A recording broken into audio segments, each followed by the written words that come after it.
मैंने खाली गांधी के जानते रहो वीआईपी मैंने धोती मैंने गांधी जी धोती मतलब गांधी। अब दूसरा में आपका बीआईबी विजेंदर का भी नाम आने लगा है। और लुंगी मैंने लुंगी मतलब बीआईबी विजेंदर। कलाकार पर कुछ बोल दो, कलाकारे अश्लीलता फैलावता, कलाकारे जाति फैलावता, कलाकारे हई करता, कलाकार तो बोली ना, कलाकार के तो अपन काम करे के बा, हंसावे के बा, एंटरटेन होके के बा। कलाकार अरे हमारा लोग काहे आवेला जब मेहरारू से झगड़ा कइले बा, लइका से घर में झगड़ा बा, तो एंटरटेन होके खातिर कलाकार के देखेला। तो हम उहे बतिया करी तब कैसे होई? हमार काम है लोग हिंदी के वेब सीरीज आइल बा, और मैं बड़ा रोल तो नहीं खे, लेकिन हिंदी वेब सीरीज में एंट्री अब करत नहीं हम। तो भगवान चाहिए कि अगर अच्छा लक रही, अच्छा मेहनत हुई, अच्छा हम काम कर पाए तो जरूर आगे तक। ईयर में हमने के 2 भाई लड़ गए बड़े सन मुर्गी खातिर तो मुर्गी पर हम गाना गइले बनी कि आरा छपरा के मुर्गा सन में रागरा भइल बा, कि आरा छपरा के मुर्गा सन में रागरा भइल बा, एगो मुर्गिए खातिर नया साल में झगड़ा भइल बा। आकांक्षा म्यूजिक से आवता, काल रिलीज हो जाई 30 तारीख के, तो देखी। हम चाहते नहीं कि झगड़ा ना होके, सब गायक एक बारे एक जगह रहस, एक नमस्कार, स्वागत है आप सभी का दाइम न्यूज नेटवर्क पे। अभी हमारे साथ हैं बिहार के लाल, जो ने विदेशों में जाके अपना नाम रोशन किया। बिहार में तो सब करते हैं, भारत में तो सब करते हैं, और विदेश में भी जो जाके नाम रोशन किए वही है, उनका नाम कोई परिचय के मोहताज नहीं, बीआईबी विजेंदर जी। स्वागत है आपका दाइम न्यूज नेटवर्क में। नमस्कार, प्रणाम। और ये चैनल के लोग ज़्यादा सब्सक्राइब करी, फेसबुक पर देखा तनी तो फॉलो करी, और बहुत अच्छा चैनल बा। आपका स्वागत है भाई, बहुत बहुत धन्यवाद हमारे चैनल पे जुड़ने के लिए। क्या सर, लंदन में रह के और बिहार का नाम रोशन करना, इसमें क्या कितना स्ट्रगल लगा और कितना मेहनत करना पड़ा? कोई स्ट्रगल नहीं के लगल। मेन बात कहा, जब तक आप अपने भाषा के, अपना पहनावा के खुद इज्जत ना करे तो दूसर के ना करे। कहा तो अपना लड़का के बबुआ जब घर में कहे के शुरू हुई, तबे बाहर के लोग ही बबुआ कहे। हमरा फक्र के बात बा कि हम अपन ओजी गमछी लुंगी पहन के अपन घूमत रहनी। येहू से घूमत रहनी कि हमने गांव में का हो गइल बा कि गांव के लड़का सब गमछी लेवे में, लुंगी पहने में शर्माता रहे। यहाँ तक बुजुर्ग लोग भी अब हाफ पैंट पहने लगल। तो हम कहनी कि भाई एगो अच्छा संदेश रही, और ये अपन एगो अलग पहचान रही, अलग पहचान बनावे खातिर ये सब कल जरूरी है। और आपको बिहार में नहीं, कुछ डायरेक्ट आप लंदन में ही जाके क्यों ऐसा किए कि क्योंकि बिहार को आप विदेशों में भी रिप्रेजेंट कर सके? क्या बात है कि बिहार में सब लोग पहनता।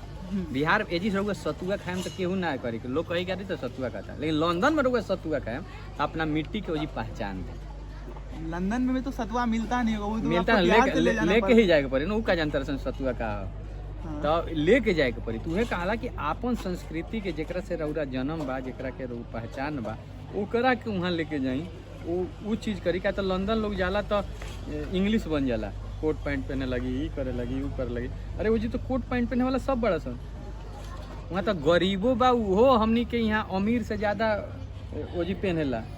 वहाँ तो स्वीपर भी आवेला, वो भी एडिडास के जूता पहन के आवेला, कोट पैंट, हाँ कोट पैंट पहन के, जैकेट पहन के। वो जी कोनो ये थोड़े बा, लेकिन वो जी जब आप अपना भाषा के लेके अपन पहनावा रखें तब जाके होई। साउथ के देखिए, साउथ के जितने बड़े बड़े एक्टर हैं वो कहीं जाला लोग अपन लुंगी के महत्व देला, लोग अपना पहनावा के महत्व देला लोग, तो उन लोग विश्व में इज्जत होला।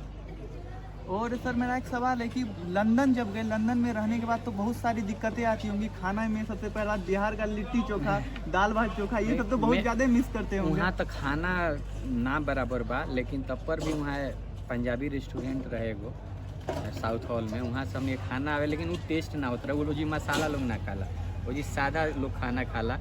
और आपन हमनी के कहता गाँव से बानी सन, हमनी के तो जौन देसीला चीज़ चाहिए, लेकिन शूटिंग में जहाँ के बानी वहीं बने के पड़ी, वो चीज़ ना मिल पाई। लेकिन लंदन में सबसे ज़्यादा अगर दिक्कत हो जी बात, तो वहाँ दिसंबर महीना में शूटिंग करे लायक नहीं का, तो वहाँ -6, 7, 8 दिन में रहेला, रात के छोड़ दीजिए, बर्फ़ चारों ओर रहेला, बहुत ठंडा बा। ठंडा में बहुत दिक्कत हो जी, खाना से ज़्यादा दिक्कत हो जी कि ठंडी से। लंदन में सर आपको चिकन, मटन, मछली बिहार वाला मिलता है? ना चिकन मिलेला, लेकिन वो जी वह फ्रिज वाला जौन चिकन बावे, और मछली मिली, समुद्री मछली, वो अच्छा ना लगे। और मटन ना मिली, मटन माने बकरा ना मिली, जी भेड़ लैम कहला सन, लैम मिलेला, लैम माने भेड़ा, वहाँ भेड़ होला का तो ठंडा देश है नु, हाँ। तो भेड़ के ही ज़्यादा वो जी पालन होला। और वहाँ और सब जौन जानवर बड़े ओकर मिली। अच्छा अच्छा। और ब्रिज पे आपने फोटो खिंचाया और पूरे बिहार को रिप्रेजेंट किया, इसके बारे में 2 लाइन कृपया क्या बोलना चाहेंगे? और हम लोग को देखिए- बहुत खुशी है कि आप बिहार से बिलोंग करते हैं। अरे देखिए लंदन के आई सिंबल, लंदन अगर देखावल जाता है तो टावर ब्रिज, उ लंदन ब्रिज ओकर नाम ना है। लंदन ब्रिज बा उ सिंपल ब्रिज बा, लेकिन ओकर नाम है टावर ब्रिज, जहाँ से लोग टावर देखता नहीं। अच्छा वो देखता नहीं लंदन आई, जहाँ पर चक्करी बा। तो ओजी का बा कि ओजी पूरा विश्व के हर लोग रोज भीड़ होला डेली का, तो उहे लोग देखे जाला जी फोटो सेशन करावेला।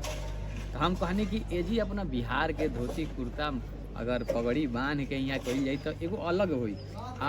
हम ही ना, हम जब फोटो खींचे लगे तो हमारे संगे ओजियो के लोग, कुछ रसियन लोग भी, जी, रसियन कुछ लड़की। हाँ बाहर के लोग भी, वो भी देख के कभी पगड़ी देखती है अलग यूनिक देखती है, तो ना वाला यूनिक चीज़ के संगे फोटो खिंचवा, वो लोग भी हमारे संगे फोटो खिंचवैलक। ओमे ई ना रहे कि केहू हमारा जान पहचान के रहे, चाहे हम जानत रहनी।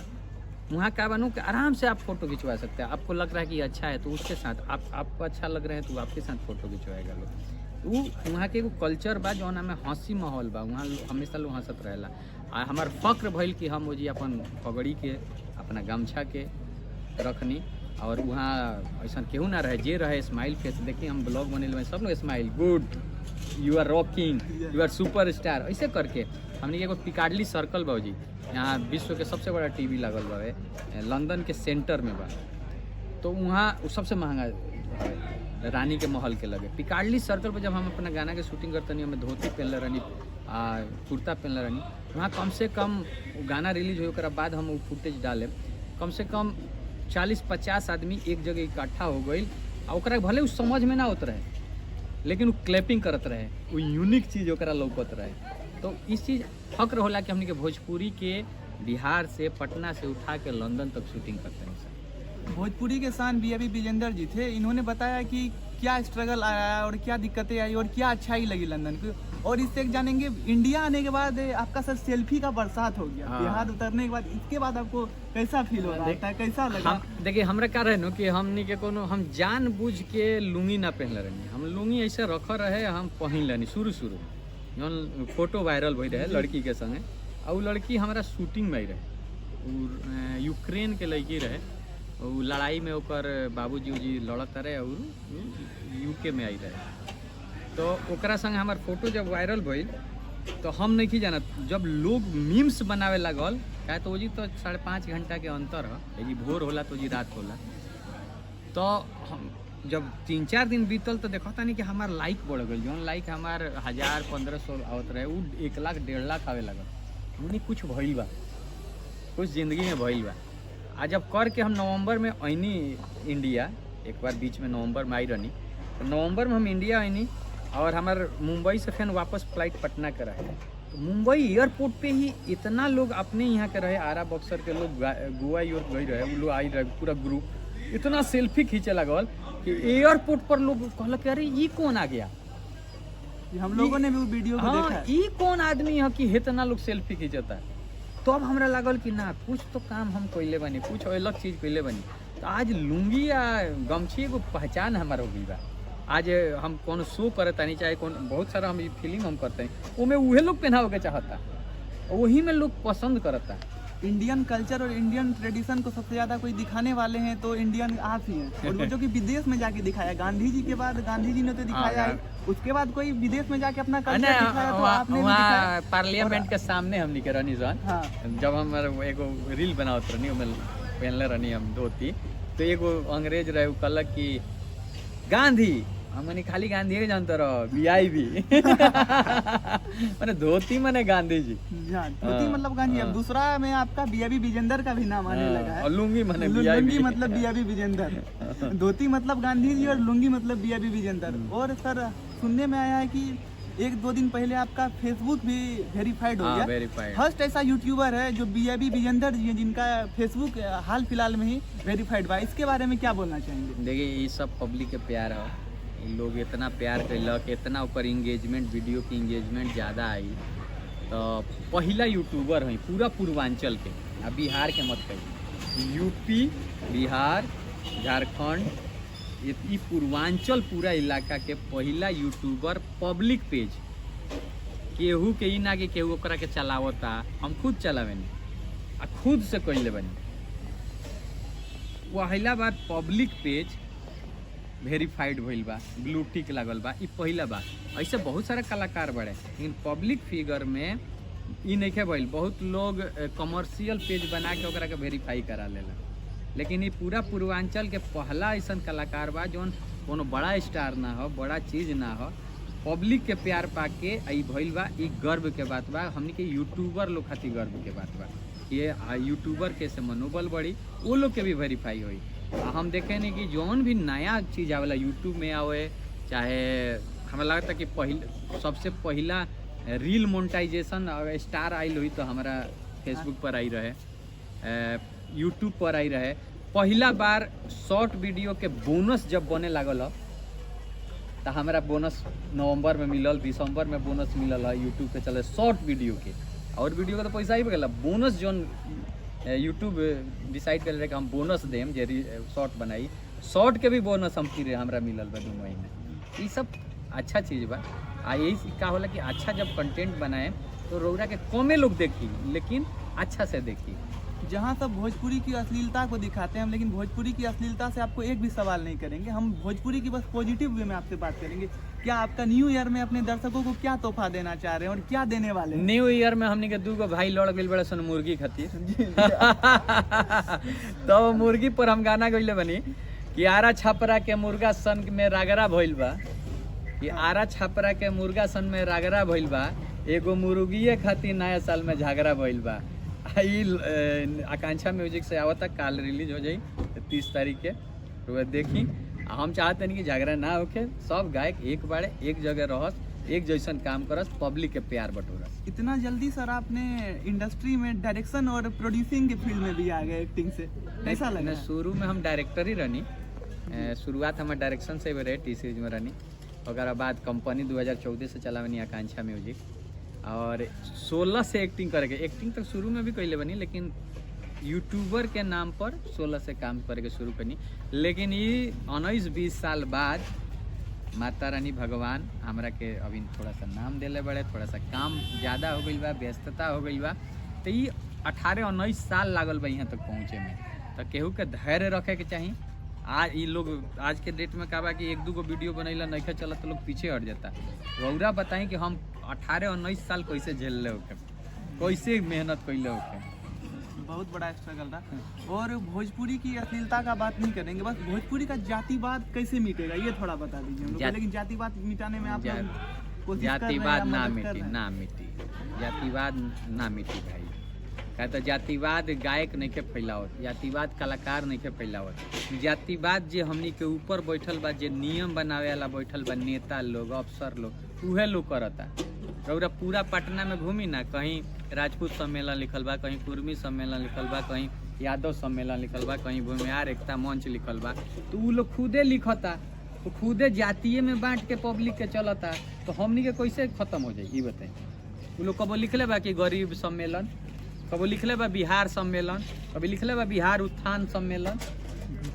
उ लोग खुदे हर पहले तो घर से निकला तो हर जगह पोस्टरे पर लिखल बा राजपूत महासम्मेलन, राजपूत महासंघ, यादव महासंघ, ये महासंघ।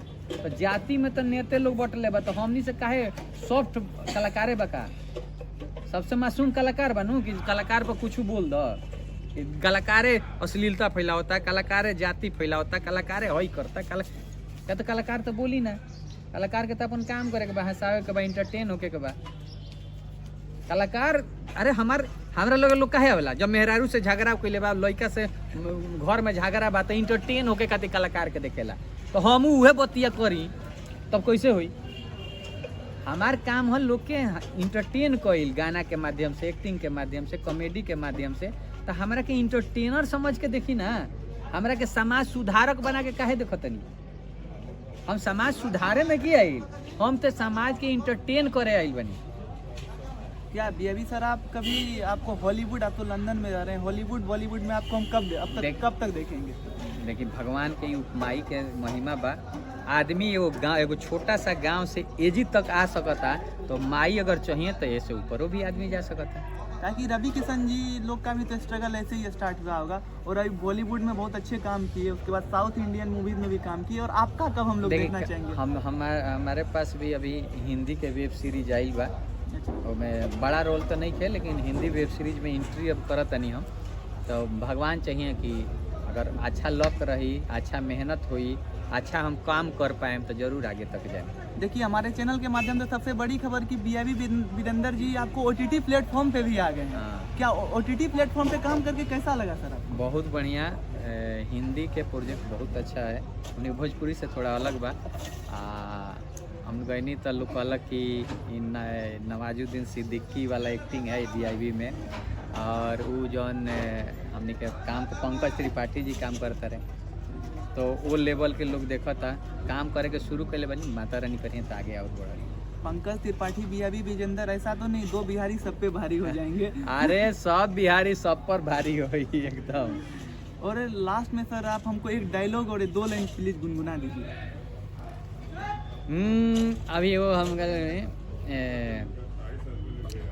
कि तोहरे नामवा लिखनी है काट के, बलेडवा से करे जवा परे जान, हमारो के ले चला ससुरवा, बंद कर के गोदरेजवा में जान।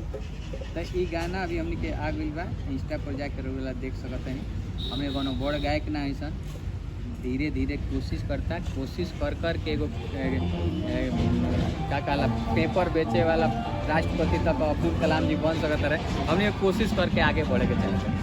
और अंत में हमारे दर्शकों को नए साल में क्या तोहफा देने वाले? नया साल में जौन अच्छा गाना होके, अच्छा वीडियो होके, अच्छा कलाकार होकर के सुनी, खराब मत सुनी, बस जेकर होके, हमार होके, दूसरा को होके, अच्छा गाना बा सुनी और इंटरटेन होके।